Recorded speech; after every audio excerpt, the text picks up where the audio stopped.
Hello and welcome to Europa Universalis 4. This is a strategy game in which you select a country and you go against the world. You can conquer Europe, or you can focus on exploring the new world. It's obviously set in a long time ago, before America was discovered and occupied. Actually, most of the world isn't actually occupied right now. Apart from obviously Europe and up here in Asia as well. There's a lot of stuff set up. So first thing I've got to do is select a country. Now I've been playing this about 50 hours. I've not done any videos in the past week because I've been playing this. So I've gone as France, who I was told is probably one of the easiest to go, and yeah, that's true because France already have a big military setup, and you can pretty much, you're in a war against England, which you're pretty much immediately going to win. I've not played as England yet, but playing as England means you're probably about to lose a war. You as soon as you start, they're in the 100-year war with France, and they're losing pretty badly. I mean, if I start 10 years ahead, you can see England actually have lost all of this. That doesn't have to happen. If I do start as England now, I could perhaps negotiate a better deal, or perhaps keep these two territories down here which are closer to Spain, which isn't yet Spain, it's Castile, and maybe ally with these guys, but we'll see how it goes. Obviously you can play as smaller countries, but if you look at the difficulty scale of playing as a really small country, it's hard. I mean, you could play as one of these guys and then take over all of Ireland to form Ireland if you wanted to. It's something you could do. Playing as Scotland is also quite hard because they don't like England. But you're allied to France, and actually you're guaranteed by France. So actually playing as Scotland, it might not be as difficult as it sounds. Let's see. So, what am I going to play as? I think I'm going to go as Portugal. It's moderately difficult playing as Portugal according to the difficulty scale, but you can become allied with Spain, and you also are in a really good position to jump off into the new world and be at the forefront of colonizing everything over even down here in Africa and across up here into the Americas and the, was it Brazil over here? Yeah, we'll go as Portugal.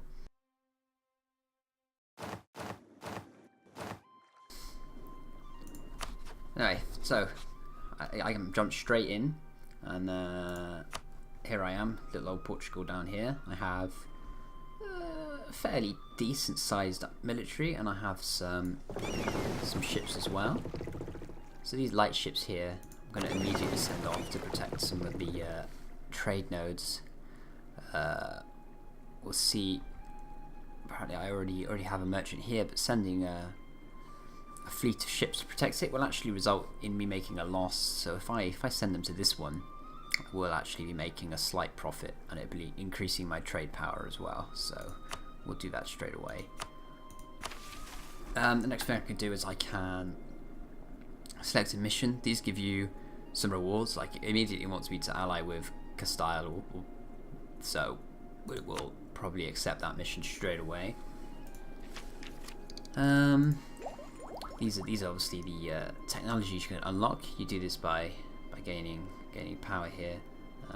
It's pretty self-explanatory. Apparently, I have 4 of 1 leaders. Why do I have so many explorers? Oh, wow. Okay. Probably want to fire a few of those. Next thing I want to do is I want to set up rivals. So Morocco's an enemy down here. So I don't like Morocco. So I probably want to set them as a rival. And Algiers as well. Nobody likes them, so we'll set them as a rival.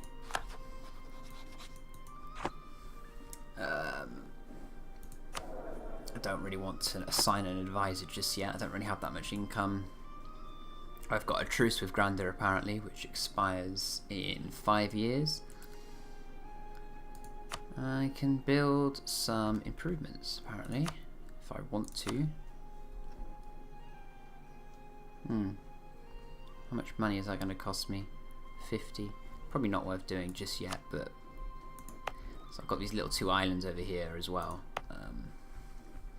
which is nice because these are really good jump off points for exploring the new world. As you see, the map is now hidden. Like I cannot see what's over here. I mean, I know what's over here, but it's hidden until you discover it, or it's discovered by somebody else. I don't know how that works entirely, but every now and then you'll have a little pop up down here, and it'll go, "Oh, so that's part of the new world. It's been revealed. Go and look at it." And it'll be like, "Oh, okay, thank you." Anyway, in order to form an alliance with Castile here, I'm going to need to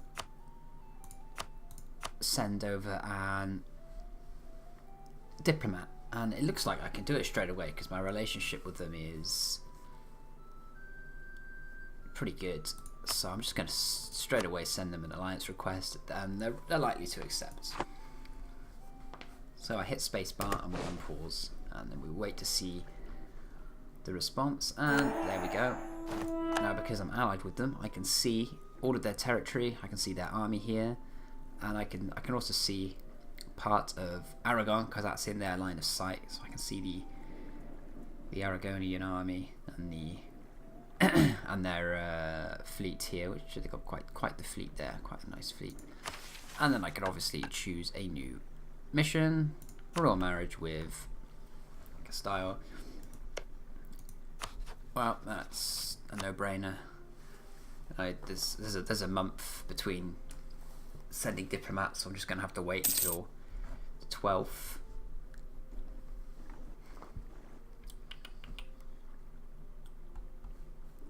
Before I can do that. You obviously have a king ruling the country, and you then have an heir to your king. Basically, if your king dies before your heir reaches mature age, you're run by a regency council, and that sucks because when you're run by the regency council, you're pretty limited in what you can do. You can't declare war with people. Yeah, it's not great. Another thing I might want to do is just keep on friendly terms with England here. I'm already allied with them. Then I'll just send over a diplomat to keep the relationship strong. So I can see that there's all sorts of military alliances going on here, and you need to look this up, and just because when you declare war on somebody, you're also going to be you're also going to be potentially against all their allies as well. So Austria, Tuscany, all these people, and occasionally, sometimes the guys that are allied with these guys will jump in as well. You could end up declaring war against one country, and actually you're being put against half of Europe, and you just get destroyed and end up losing some of your territory. And it's not a good place to be. So Austria are allied with France. Yeah, I'm just gonna dismiss all of these. It's good to keep an eye on things. So there's my little stack of ships there protecting trade in this area. It's always good. Yeah, alright.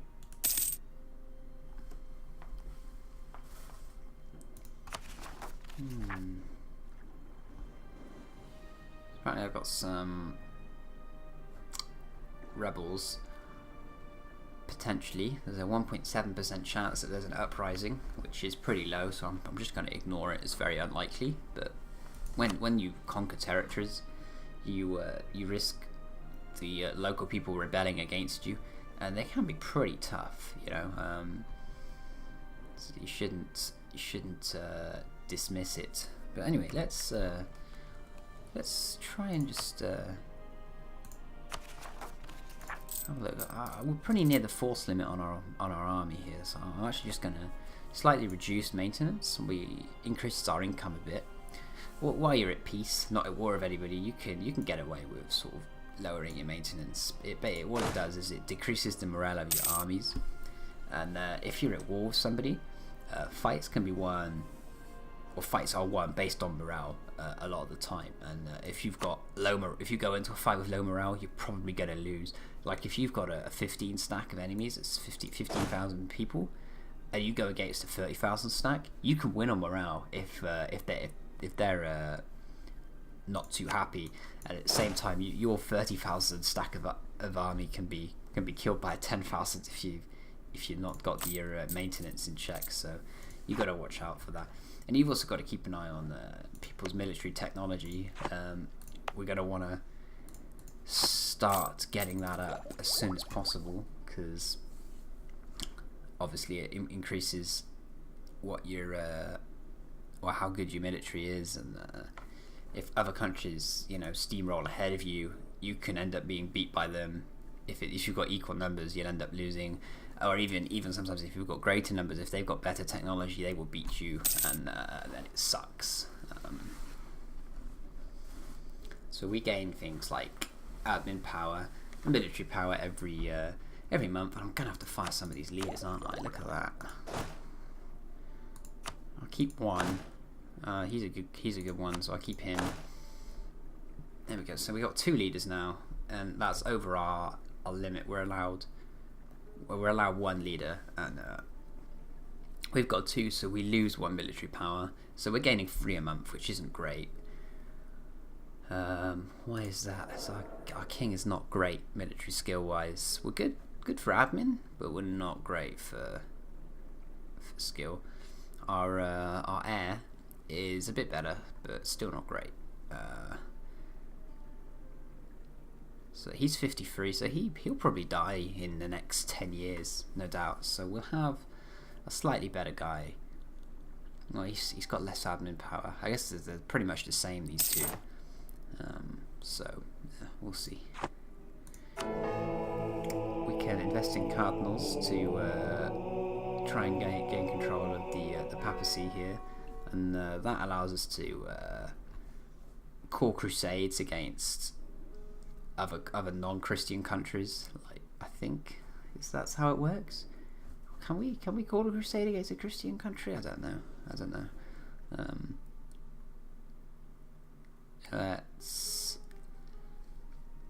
Let's just select one and try and get the votes on him. Let's just battle with Sweden. There we go.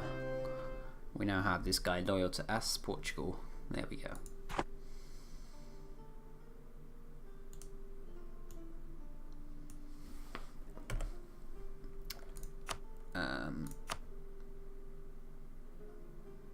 Let's see.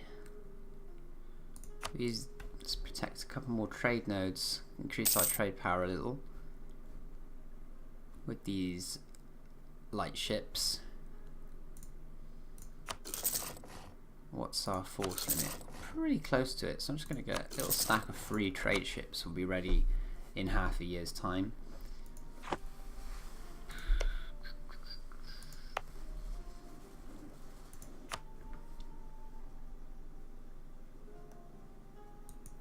So, because we're Christian, apparently this little bit of territory here that we hold is not Christian. They are Sunni, and I can send a missionary, but at the moment, based on my stats, it won't work.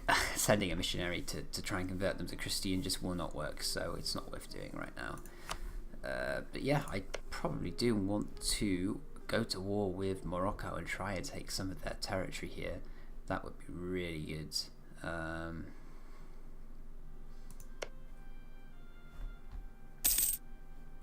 Let's just have a look to see who Morocco's allied with. They're allied with Tunisia, who aren't that big either. So going against Morocco would probably be a good move. I think we could even take them alone. But if needed, we can also call in our allies. But let's just see if we did declare war. Yeah, Spain would. would likely accept as well and come in with us. England won't, but that's because they're at war with France. Let's have a look to see if they are still. Yeah, they're still at war with France, and they're in debt as well, apparently. So yeah, they're not gonna help. And yeah, the last time I played and I was allied with England, even 100 years later, they were still in debt, and they would not come to war with me on anything. So yeah.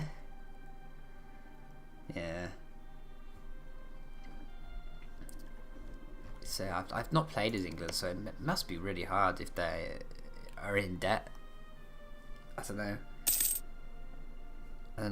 I'd have to play as them to find out what it's like. I should do that one day. So yeah, the game's got loads of replayability because playing as a different country, it's totally different. You have different allies. You're on a different side of the world. You can even start as like say Japan or somebody down here, and then yeah, it's completely different. Like I guess Europe would be hidden if you start down there. I don't know how it works, but yeah, it'd be very, very interesting. So it looks like England have some rebels in Cornwall. So yeah, these guys will siege the town, and then if England can't kill them with their army, they will actually declare independence if that's what they want. I can't see what they want, but they probably do want, because they're nationalists. They probably do want an independent Cornwall. I've seen games where the Cornwall has ended up taking half of England, and half of England is just all Cornwall, which is quite funny to see. So as you can see, England are losing the war against France. It's not great for them.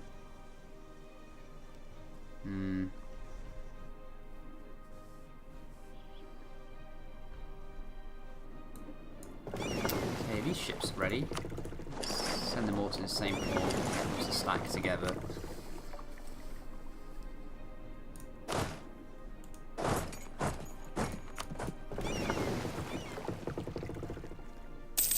If I did want to take some of Morocco, what I want to do is I want to fabricate a claim on their territories, so I could fabricate a claim on, I don't know, it depends, what do I want? Let's see. Can have a look at the trade power. Is pretty high there, so I probably want to take Tangris as opposed to the other settlements. It's probably one of the best ones there. They make fish there. These guys make wool. So yeah, every little bit of territory has different stats. There'll be a different tax stat, manpower, and what's produced there, what the supply is, what the demand is. So you can make money from producing stuff as well as taxing people, and then there's the trade power as well. So this is right here, right on the trade node. This is a really, really important territory, so I'm going to fabricate a claim on it here, and that will allow me to go to war with them. I can go to war with them anyway, but there'll be penalties against me because I don't actually have a reason to go to war. So having a reason to go to war is quite important. See how many I've got. 8 transport ships, which is really nice. That means I can send 8,000 military over at a time to here. So what I'd probably do is I'd move my army over here and start sieging Morocco, and I take maybe as much as the territory as I can, and then sue them for peace, and I should be able to get Tangris. You might be thinking, why don't you just take it all? Well, you can, but it ends up being bad in the long run because you end up overextended. You basically, when you take a territory that hasn't been yours before, or you don't have a claim on it, you have to then make it a core, and that takes several years, and during which time you'll be overextended by a certain percentage depending on how large the territory is. And if your overextension gets above 100, you end up losing stability, you get rebels and revolts possible, and it can kill you. You end up having mass civil war, and it just.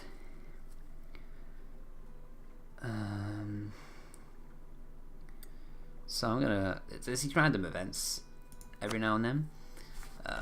Let's pause. And you have options here. So I can select this one, give them support, and I'll lose 10 diplomatic power.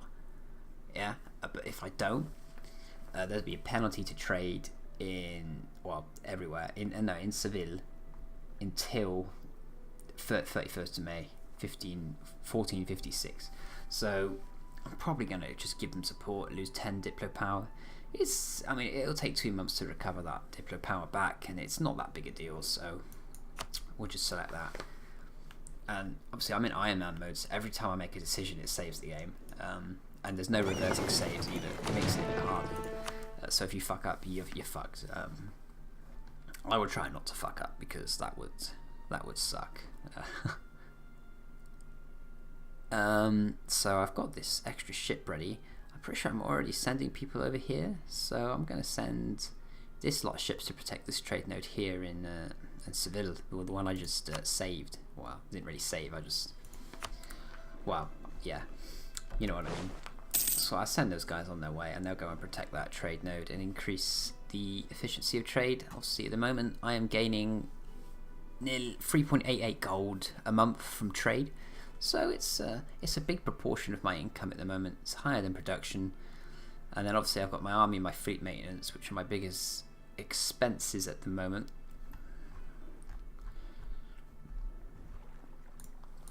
Alright, I've got some money, so basically I'm gonna build earth rampants on these little islands that I own.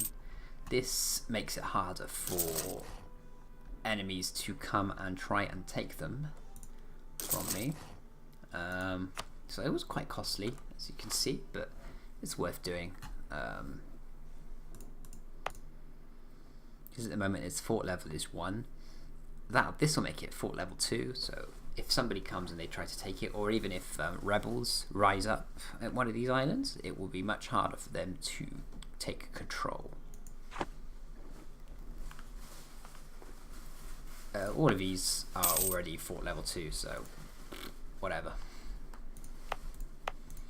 They're all good. I think actually if I go and it's red, that means that I've got them everywhere, I believe, or it means I can't afford it. No, I think it means that they're built everywhere. Yeah.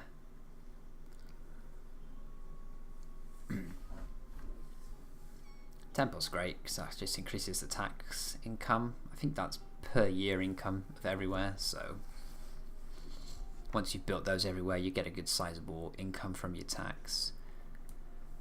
But it's very costly to build. Obviously it costs 50 per territory, so to fill all of Portugal would be very expensive indeed. So let's see how our fabrication is coming on. He's halfway there. So while these guys are not allied with anybody, I'm probably going to start moving over my military, so I can get on there straight away and start expanding outwards. You know, I will, if they have allied with some more countries, then I might have to just get Spain in on this fight, ask them to come and help. They might do. They probably will. It doesn't look like Spain's got a claim on here. You can get tensions if I bring them into the war and they also have a claim on there. It's kind of sucky. So as I said, I've got 8 transport ships, so it holds 8 stack of men.